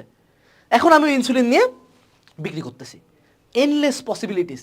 হয়তো বা এখন থেকে নিয়ার ফিউচার আমরা অর্গানও তৈরি করতে পারবো। অন্য কোনো গরুর পেটের ভিতরে আমার কিডনি বানাচ্ছি, কিডনি নষ্ট হয়েছে, কিডনি বদলাই দিলাম। Endless possibilities. এরপরে চলে আসলো জেনেটিক ইঞ্জিনিয়ারিং। এইটা বর্তমানে বাংলাদেশে যথেষ্ট ডেভেলপড একটা অবস্থান। যেমন জেনেটিক ইঞ্জিনিয়ারিং বাংলাদেশে সবচেয়ে বেশি কাজ করে হলো বাংলাদেশ এগ্রিকালচার ইউনিভার্সিটি। মজার হলো সত্যি, বাংলাদেশ কৃষি বিশ্ববিদ্যালয় অনেকে ছোট করে দেখে, but Bangladesh agriculture university genetic engineering প্রচুর কাজ করে। ঢাকা ইউনিভার্সিটি জেনেটিক ইঞ্জিনিয়ারিং প্রচণ্ড অগ্রগামী দুইটা সাবজেক্ট। এই দুই বিশ্ববিদ্যালয়ে প্রচুর কাজ হয়েছে। যেমন তোমরা অনেকে এই ওয়ার্ডগুলো জানো হতো, বা বাউকুল, বাড়ি ধান, বাড়ি 1, 2, 3 বিভিন্ন রকম ধান আবিষ্কার হয়েছে, যেগুলো বন্যায় বাঁচে, যেগুলো খুব দ্রুত বাড়ে, যেগুলো খরা সহনশীল, যেগুলো লবণাক্ততা সহনশীল। আবার এমন অনেক জীব উৎপন্ন হয়েছে যেগুলা রেডিয়েশনে বাঁচতে পারে। তোমরা যখন সামনে উঠবা, তোমরা বাঁধাকপি খাইছো না? বেগুনি হইলো গিয়া ফুলকপি খাইতেছো না? এগুলো কোথা থেকে আসলো? হলুদ ফুলকপি খাইতেছো না, কোথা থেকে আসলো? এগুলো আমরা জেনেটিক ইঞ্জিনিয়ারিং করছি। আমরা প্রথমে জেনেটিক জিনোম সিকোয়েন্সিং করে ওর খুঁজে বের করছি যে কোন ডিএনএর কোন পার্টটাতে ভাই বেগুনি রং তৈরি করা যায়। কোনো একটা গাছ বেগুনি রং তৈরি করে, তার কাছ থেকে ওইটুকু পার্ট কাইটা নিছি। কাইটা নেওয়ার পরে এবার আমি আমার যে বাঁধাকপির জিন, ওটার মধ্যে এটা জোড়া লাগাই দিছি। এই যে জিন জেনেটিক ইঞ্জিনিয়ারিংয়ের ক্ষেত্রে কাটাকাটির কাজটা কে করে জানো? কাটাকাটির কাজটা করে হলো গিয়ে আমাদের রেস্ট্রিকশন এনজাইম। রেস্ট্রিকশন এনজাইম, এই এনজাইম খুবই ক্ষুদ্র একটা কাঁচির মতো। যেমন ইকো RI, BAM HI, এরা হলো ডিএনএর সিকোয়েন্স, ছোট ছোট সিকোয়েন্স কাটে ফেলতে পারে। আমরা ওই ছোট্ট সিকোয়েন্সটা কাটে নেব রেস্ট্রিকশন এনজাইম দিয়ে। যেন আমি যেই পার্টে আমার জোড়া লাগাইতে হবে, ওখানে লাইগেজ এনজাইম দিয়ে ওটা জোড়া লাগাই দিব। এখন চিন্তা করো, আমি মানুষ, আমার একটা ভ্রূণ, আমি যখন ছোট ভ্রূণ ছিলাম তখন আমার মধ্যে এরা কোনো একটা বাহক, এখানে আবার নতুন একটা জিনিস জানবা, বাহক। হোয়াট ইজ বাহক? বাহকের ক্ষেত্রে আমরা সাধারণত ভাইরাসকে ইউজ করি, বিভিন্ন রকম ভাইরাস। যেমন রিসেন্টলি CRISPR2 নামে একটা ভাইরাস এবং একটা প্রসেস নিয়ে খুবই বেশি কাজ হয়েছে। তো এই বিভিন্ন রকম ভাইরাস, টিটুফাস বা অন্যান্য ভাইরাস কি করে, আমার এই ডিএনএ সিকোয়েন্সিংটাকে নিয়ে যায় ওই জায়গায় বসায় দিতে পারে। আবার অনেক ক্ষেত্রে আমাদের জেনেটিক ইঞ্জিনিয়ার ওটা বসায় দেয়। চিন্তা করো, এখন ধরো আমার গায়ের রং হলো শ্যামলা, ওরা আমার ভিতরে এক আমেরিকানের সাদা গায়ের চামড়ার রং, ওই জিনটা ঢুকাই দিছে। যদি আমার বাপ মা সেম আছে, কিন্তু আমার রং হয়ে গেছে সাদা, হইতে পারে ইন ফিউচারে। আর এখন আমরা গাছপালা পর্যন্ত আছি, এখন আমরা লাল নীল ফলমূল বানাচ্ছি, সবজি বানাচ্ছি। থিঙ্ক অ্যাবাউট এটা, যখন মানুষ আসবে তখন কি হবে? তখন আবার আমরা রোগ ফাইট করতে পারবো। তখন আমরা নিজেদের মধ্যে চেঞ্জ জানতে পারবো যে আমি খাটো যে জিনটার কারণে ওই জিনটা কাটে ফেলে আমি একটা লম্বা জিন ঢুকাই দিলাম। আমার যে জিনের কারণে হার্টের রোগ হচ্ছিল, সেই জিনটা কাটে ফেলে আমি অন্য একটা জিন ঢুকাই দিলাম। That is genetic engineering. আমি আমার লাইফে খুব আফসোস করি, একটা রিজন যে এক মেডিকেলে পড়ি নাই, 2 মেডিকেলে না পড়লে আমি কিন্তু ঢাবির জেনেটিক ইঞ্জিনিয়ারিং পাইতাম। ঢাবিতে 25তম হয়েছিলাম, হয়তো ওই সাবজেক্টটা অনেক interesting. So it's not always about BUET, it's not always about BUET. Try করতে পারো লাইফে প্যাশনের কারণে জেনেটিক ইঞ্জিনিয়ারিংও পড়তে, ঠিক আছে? এবং জেনেটিক ইঞ্জিনিয়ারিংয়ে আমরা কয়েকটা জিনিস জানি। What is DNA, what is chromosome, what is জিন, হোয়াট ইজ জিনোম, এই ওয়ার্ডগুলো আমাদেরকে জানতে হবে। হোয়াট ইজ RNA, এগুলা একটু জানো। ডিএনএ কি? আমরা আগে একটা কোষ আট করি, এটা হলো আমাদের সেই কোষ, এটা হলো তার নিউক্লিওলাস। এবং এই গঠনটা কি তোমরা দেখছো না? নিউক্লিয়াসের চারপাশে নিউক্লিয়ার মেমব্রেন থাকে, এবং তার ভিতরে এরকম পেঁচানো কিছু মালপাতি থাকে, এবং তার পাশে এখানে ধরো আমাদের মাইটোকন্ড্রিয়া আছে, এখানে আমাদের প্লাস্টিড আছে, এখানে আমাদের গলগি বডি আছে, এখানে আমাদের কিছু ফিলামেন্টস আছে। তো আমাদের এই যে কোঁকড়ানো জিনিসগুলা, এগুলো হলো ক্রোমোজোম। এইটা আমাদের বংশগত বৈশিষ্ট্য বহন করে এক কোষ থেকে আরেক কোষে, ঠিক আছে? এই ক্রোমোজোম কি দিয়ে গঠিত? এই ক্রোমোজোম গঠিত হলো ডিএনএ। ডিএনএ কুণ্ডলিত হয়ে আমাদের ক্রোমোজোম তৈরি করে, ঠিক আছে? ডিঅক্সিরাইবো নিউক্লিক অ্যাসিড, ডিএনএর ফুল ফর্ম। কিন্তু কথা হলো ভাইয়া, তাহলে জিন কি? জিন হইল এই যে আমার ডিএনএটা, আমার ডিএনএর মধ্যে কোটি কোটি সিকোয়েন্স আছে, এর মধ্যে 10টা সিকোয়েন্স হইল গিয়ে আমার হাইট কন্ট্রোল করে, এইটা হলো একটা জিন। এইটা হলো একটা জিন, যে একটা সার্টেন বৈশিষ্ট্যকে ডিএনএ যে এরিয়াটা কন্ট্রোল করে, দ্যাট ইজ কল্ড এ জিন। তাহলে জিনোম কি? একটা পুরা ডিএনএ সেটকে, অর্থাৎ আমার ডিএনএর আমি পুরাটা সিকোয়েন্সিং করছি, পুরা ডিএনএর একটা সেটকে বলা হয় একটা জিনোম। যেমন আমাদের শরীরে প্রায় 3 লক্ষ জিন আছে এবং এক সেট পূর্ণাঙ্গ জিনকে, অর্থাৎ আমি আমার ডিএনএর প্রত্যেকটা সেগমেন্ট কি কি কাজ করে জানি, এই সবগুলা সেগমেন্ট মিলায় কি তৈরি হয়? একটা জিনোম তৈরি হয়। এই জন্য এটাকে বলা হয় জিনোম সিকোয়েন্সিং। আমি প্রতিটা সেগমেন্টে জানি কোন সিরিয়ালে কে কে আছে এবং কে কি কন্ট্রোল করে। এইটাই কিন্তু জেনেটিক ইঞ্জিনিয়ারিং অ্যাচিভ করার চেষ্টা করতেছে। আধুনিককালে আমাদের দেশ হয়তো বা পিছায় আছে, বাট বাইরের দেশ একেবারেই পিছায় না। ইভেন তারা কিন্তু জিএমও তৈরি করতেছে, জেনেটিক্যালি মডিফাইড অর্গানিজম। অনেক ব্যাকটেরিয়া থেকে বিভিন্ন এনজাইম বানাচ্ছে। আমাদের ব্রয়লার মুরগি কি এমন ছিল ভাইয়া? মুরগি কি এমন মোটকা ছিল যে 7 দিনে এত মোটা হয়? ওরে জেনেটিক ইঞ্জিনিয়ারিং করে বানাইছে ওরকম। গরু বানাচ্ছে জেনেটিক ইঞ্জিনিয়ারিং করে, এগুলোকে বলা হয় জেনেটিক্যালি মডিফাইড অর্গানিজম। এবং এরা ক্লোনিং নিয়ে কাজ করতেছে। মানে চিন্তা করা যায় যে ও মানুষ বানাবে ল্যাবে। যেমন ডলি নামের একটা ভেড়া, ডলি নামের একটা ভেড়া সে বানাইছিল ল্যাবের মধ্যে। এমন একটা ভেড়া যেটা ল্যাবে বানাইছে, মানে বুঝতেছো? এখন ধরো কালকে যদি কেউ হিটলারকে উঠায় এনে ক্লোন করে, তাহলে কি হবে? তাহলে বুঝতে কি ঝামেলা হইতে পারে। সেই জন্য কিন্তু ক্লোনিংয়ের উপর বিভিন্ন দেশ ব্যান দিয়ে দিছে, যেটা করা যাবে না। বাট তারপরেও বিজ্ঞান তার কাজ করে যাচ্ছে, আগায় যাচ্ছে। দ্যাট ইজ জেনেটিক ইঞ্জিনিয়ারিং, ঠিক আছে? এবং জেনেটিক ইঞ্জিনিয়ারিংয়ের আমাদের দেশে মোস্ট ইউজড কোন জায়গায় হয় বলো দেখি? যে কোনো একটা বেগুনের জাত বানাইছে বিটি বেগুন, খুবই ফেমাস বিটি বেগুন। বিটি বেগুন নিয়ে একসময় অনেক লেখালেখি হয়েছে। বিটি বেগুন কি? ব্যাসিলাস থুরিনজেনিসিস এরকম একটা ব্যাকটেরিয়া ইউজ করে তারা বিটি বেগুন বানাইছে, এবং এখানে কোনো প্রকার কোনো পোকা ধরে না। এমন একটা বেগুন যেখানে পোকা ধরে না, মানে বুঝতেছে সেই ফলন হবে। কিন্তু আবার দেখা যায় যে জিএমওগুলা আবার আমাদের বডিতে কী রকম প্রভাব ফেলবে। যে অনেক জিএমও আমাদের বডিতে ক্যান্সার সৃষ্টি করে। সো জিএমও নিয়েও গবেষণা হচ্ছে, কিন্তু আমাদের দেশে সর্বাধিক ইউজ হয় হলো শস্যের মান উন্নয়নে। যে ভালো এমন একটা ধান যেটা লবণাক্ততা সহিষ্ণু, এমন একটা ধান যেটা পানিবদ্ধতা জলাবদ্ধতা সহ্য করতে পারে, এমন একটা ধান যে হলো খরা সহ্য করতে পারে, যেই এলাকাতে যেই সমস্যা, পোকামাকড় প্রতিরোধী, এরকম হতে পারে। এবং অনেক দেশে কিন্তু আমাদের ফ্লোরোসেন্ট বিভিন্ন উদ্ভিদ নিয়ে কাজ হচ্ছে, যেগুলা রাতের বেলা আলো দিবে। ওরা এমন একটা তামাক পাতা বানাইছে যেটা রাতের বেলা জল করে। So this is GMO, the world of genetic engineering, endless possibilities.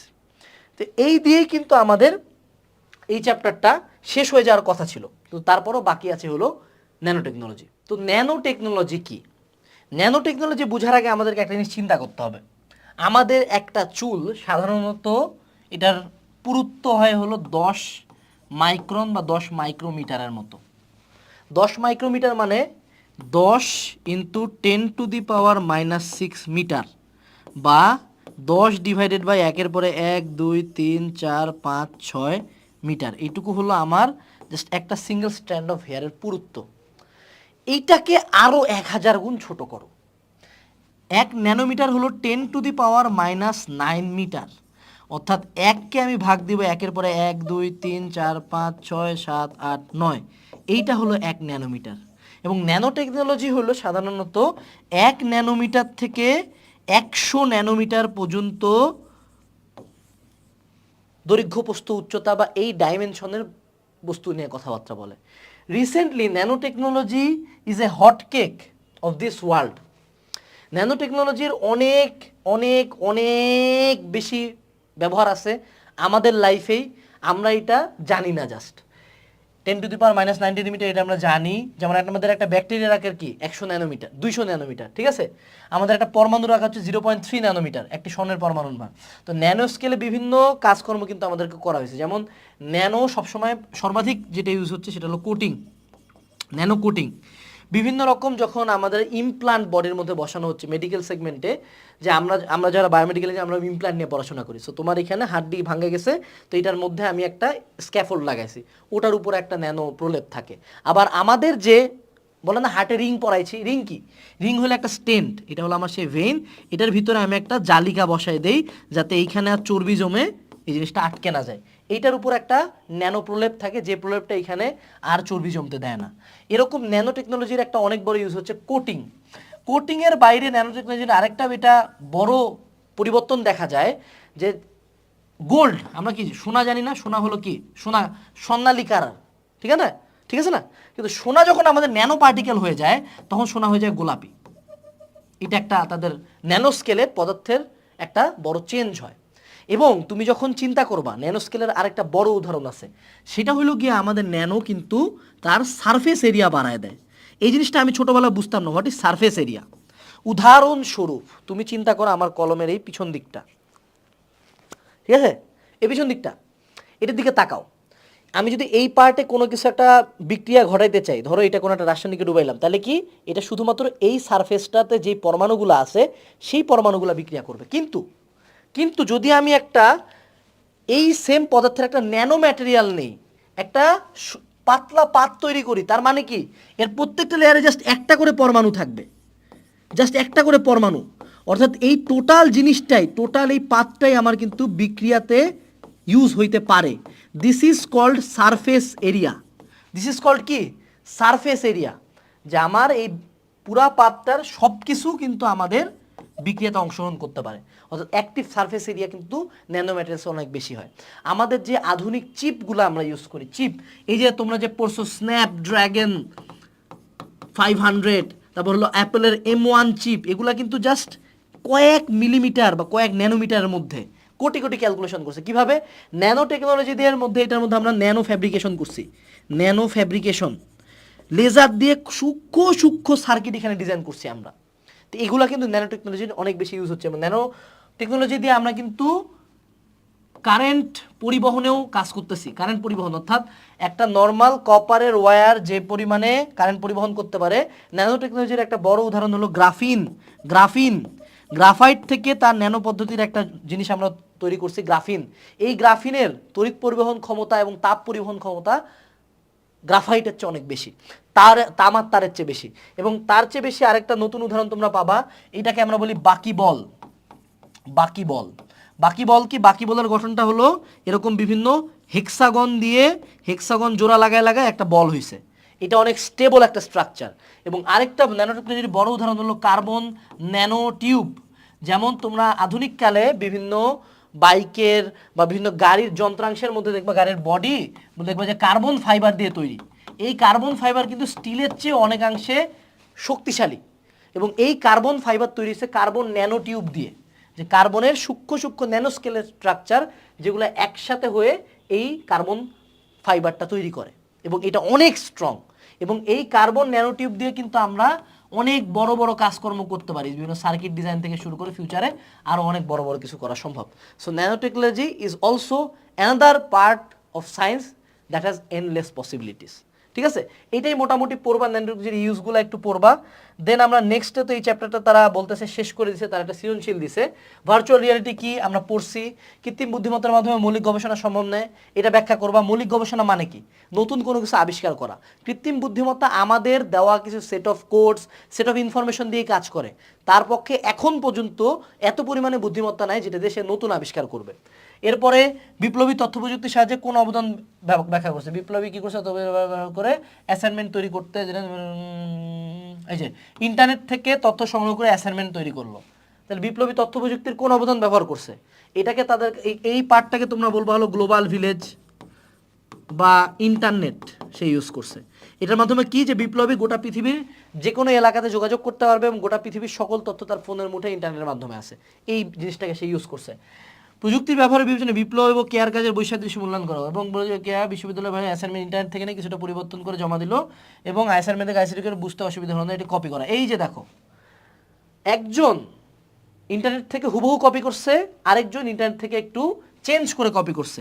Internet থেকে কোনো কিছু নিয়ে কপি করাটাকে আমরা বলি হলো প্লেজিয়ারিজম, প্লেজিয়ারিজম বা চুরি করা। তো এখন কিন্তু অনলাইনের যুগ, তুমি যদি এআইকে বলো কোনো একটা অ্যাসাইনমেন্ট করে দিবে, বিশেষ করে ইংলিশে, ও হুবহু করে দিবে। বাট বিভিন্ন রকম বট আছে, যেমন কুইল বট, এরা কিন্তু তোমার এই এআই দিয়ে লেখা জিনিসপাতি ধরতে পারে, কারণ কখনো একটা এআই একটা মানুষের মতো লিখতে পারবে না।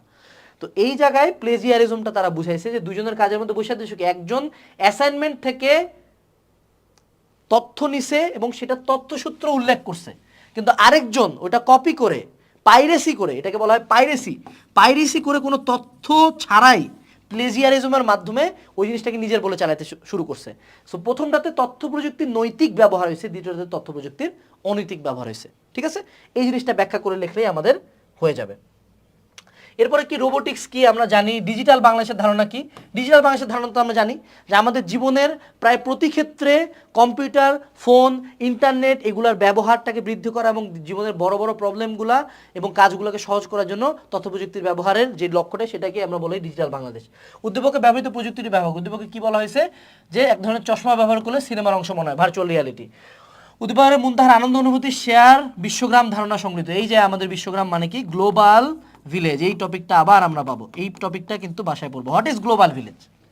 আজকে আমি ঢাকায় আছি, ঢাকায় থেকে পড়াচ্ছি, কিন্তু আমি চাইলে কিন্তু ইথিওপিয়ার গ্রামে বসে একটা স্টুডেন্টের যারাতে ফোন আছে তাকে পড়াইতে পারবো, তার সাথে কথা বলতে পারবো, এবং আমি চাইলে সুইজারল্যান্ডের কোনো একটা বরফ ঘেরা গ্রামে ব্যবসা করতে পারবো, সেখানে বই সেল করতে পারবো।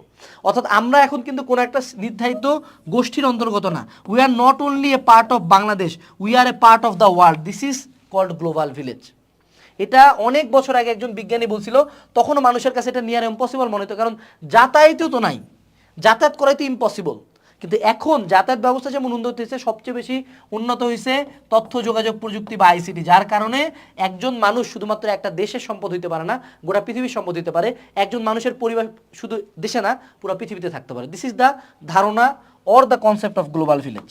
ঠিক আছে, এখানে কি বলছে, ঘরে বসে ডাক্তার চিকিৎসা গ্রহণ করেন, টেলিমেডিসিন, ভিডিও কনফারেন্সিং কি আমরা পড়ছি। প্রিয়াঙ্কা চিকিৎসক কোন পদ্ধতি ব্যবহার করছিলেন? প্রিয়াঙ্কা হলো আঁচিল অপারেশনের কথা বলছে, তার মানে কি ক্রায়োসার্জারি। উদ্দীপকে উল্লেখিত প্রযুক্তিগুলো মূলত একই। কি বলছে, একই ল্যাবরেটরির আলো আঙ্গুলের চাপ দিয়ে প্রবেশ করে, বায়োমেট্রিক্স, ল্যাবরেটরির জন্য কক্ষে প্রবেশ করার জন্য সেন্সরের দিকে তাকায়, আইরিস স্ক্যান, এই যে দেখো ফিঙ্গারপ্রিন্টিং, আইরিস স্ক্যান। বলছি উদ্দীপকে উল্লেখিত প্রযুক্তিগুলো মূলত একই। এই প্রযুক্তিগুলো কি? বায়োমেট্রিক্স। এই জিনিসটাই আমরা যদি একটু গোছায় লিখে দেই তাহলে আমাদের এই সৃজনশীলটা অ্যান্সার করা শেষ। পরবর্তী পার্টে কি বলছে, রোবট কি আমরা পড়ছি, খাদ্যের সংসম্পূর্ণ হচ্ছে তথ্য প্রযুক্তির কারণে কেমনে, জেনেটিক ইঞ্জিনিয়ারিং এর মাধ্যমে আমরা ভালো ভালো উদ্ভিদ প্রাণী তৈরি করছি, যার কারণে আমরা খাদ্য সংসম্পন্ন হচ্ছে। ল্যাবে কোন প্রযুক্তির ব্যবহার করে শিয়াব সাহেবের দরজাগুলো খোলা? ল্যাবে প্রবেশ করতে গিয়ে দরজা খুলতে পারছেন না, হাতের একটা আঙ্গুল কেটে যাওয়ার কারণে। এই যে ডিএনএ ফিঙ্গারপ্রিন্টিং, হাত স্ক্যান করতে হচ্ছে, যে আমরা বলে দিয়েছিলাম। উদ্দীপকের শিয়াব সাহেবের কর্তৃপক্ষের যে প্রস্তাব দিলেন তাকে যৌক্তিক। তিনি ল্যাবের দরজা খোলার জন্য পাসওয়ার্ড যুক্ত প্রযুক্তি দিতে বলছে। ঠিক আছে, এই জিনিসটা যৌক্তিক কিনা? তুমি বলবা যে নিঃসন্দেহে যৌক্তিক না, কারণ তুমি আমার ফোনের পাসওয়ার্ড জানে নিতে পারো, তুমি আমার পাসওয়ার্ড কপি করতে পারো, পাসওয়ার্ড হ্যাক করতে পারো, কিন্তু তুমি আমার ফেশিয়াল রিকগনিশন, আইরি রেটিনা স্ক্যান, আমার ফিঙ্গারপ্রিন্ট কপি করতে পারবে না। সো তুমি এখানে লিখবা যে আপনি চাইলে ফিঙ্গারপ্রিন্টিংয়ের জায়গায় ফেশিয়াল রিকগনিশন বা আইরি রেটিনা স্ক্যান বা ফেস রিকগনিশন বা অন্য কোনো বায়োমেট্রিক্স পদ্ধতি ইউজ করতে হবে, কিন্তু পাসওয়ার্ড বা পিন ব্যবহার করা অতটা সেফ না। এই দিয়ে এই চ্যাপ্টারটা শেষ হইলো। সেই সাথে আমি তোমাদেরকে নতুন একটা স্লাইড নিয়ে একটা পার্ট বলতে বলবো, সেটা হলো তথ্য প্রযুক্তির গুরুত্ব ব্যাখ্যা, গুরুত্ব অবদান ব্যাখ্যা। এই কোশ্চেনটা কিভাবে আসতে পারে সেটা আমি বলে দিই। এই কোশ্চেনটা কেমনে আসতে পারে, যেমন আমি তোমাকে বললাম, উদাহরণস্বরূপ তুমি বাসায় বসে আসো এবং তোমার ফোনের মধ্যে নোটিফিকেশন আসলো যে তোমার স্কুলের রেজাল্ট দিয়েছে, তুমি স্কুলের না যাই তোমার রেজাল্টটা দেখতে পারলা। এই যে তথ্য প্রযুক্তি কিভাবে তোমাকে হেল্প করলো, এখানে তোমাকে কিছু বলার দরকার আছে? তুমি আবার লিখবে ইন্টারনেট এমনি এমনি হেল্প করছে, আমরা এইভাবে বিভিন্ন তথ্য অ্যাক্সেস করতে পারি। ইন্টারনেট মানে সবাই সবার সাথে যুক্ত থাকবে, গ্লোবাল ভিলেজের ধারণা এইভাবে। এখন যদি তোমাকে আমি বলি বাংলাদেশের ক্ষেত্রে তথ্য প্রযুক্তি কীভাবে হেল্প করছে, তোমাকে সিরিয়ালে আনতে হবে। এক হলো সিরিয়ালি লিখবা যে ডিজিটাল বাংলাদেশ এখন আসছে, এখন আমরা বিকাশ নগদে অনলাইন পেমেন্ট করতে পারতেছি, অনলাইন ব্যাংকিং ইউজ করতে পারতেছি, ই কমার্সের মাধ্যমে আমরা বাসায় বসে খাবার অর্ডার করতে পারতেছি, বিভিন্ন জিনিস কিনতে পারতেছি, আমরা হলো অনলাইনে টেলিমেডিসিনের মাধ্যমে ডাক্তার দেখাতে পারতেছি, আমরা এডটেকের মাধ্যমে বাসায় বসে পড়াশোনা করতে পারতেছি, আমাদের স্কুলের সব কিছু আমরা অনলাইনে কার্যক্রম দেখতে পারতেছি, আমাদের ওভারঅল লাইফ অনেক ইজি হয়েছে। কিভাবে? আমাদের ইউনিয়ন তথ্য সেবা কেন্দ্র আছে, যেখানে আমরা অনলাইনে বিভিন্ন সরকারি সেবা পাইতে পারতেছি, সরকার বিভিন্ন তথ্যাবলী অনলাইনের মাধ্যমে প্রচার করতে পারতেছে, আমাদের ওভারঅল পুরো লাইফটা ইজি হয়েছে। এই কথাগুলাই যদি কেউ বানায় ভুজুং ভাজাং দিয়ে লেখো, তাইলে কিন্তু এই কোশ্চেনগুলো পারা যাবে। এই কোশ্চেন আমি তোমাকে পড়ানোর কিছু নাই, বানায় লেখার জিনিস, এবং ট্রাই করবা আপডেটেড তথ্য দেওয়ার জন্য। আমি তোমাদেরকে যখন পড়াইছি, আমি কিন্তু লাস্ট উইকেও তথ্য প্রযুক্তির দুনিয়াতে কী হয়েছে সেগুলো কিন্তু অ্যাড করার চেষ্টা করছি। সো তোমার লেখায় যখন এই এলিমেন্টগুলো থাকবে, তোমার নাম্বার অবশ্যই ভালো আসবে। অবশ্যই এই ক্লাস শেষ করার পরে তুমি নিজের থেকে মেডিজি থেকে এই চ্যাপ্টার আন্ডারে প্রথম 10টা সিকিউ অবশ্যই সলভ করবা। তাইলে কি কি লিখতে হবে, কি বানায় লিখবা, কোন কোন টপিক ইম্পর্টেন্ট, সেটা আরও ভালো মতো বুঝতে পারবা। আসসালামু আলাইকুম, টাটা।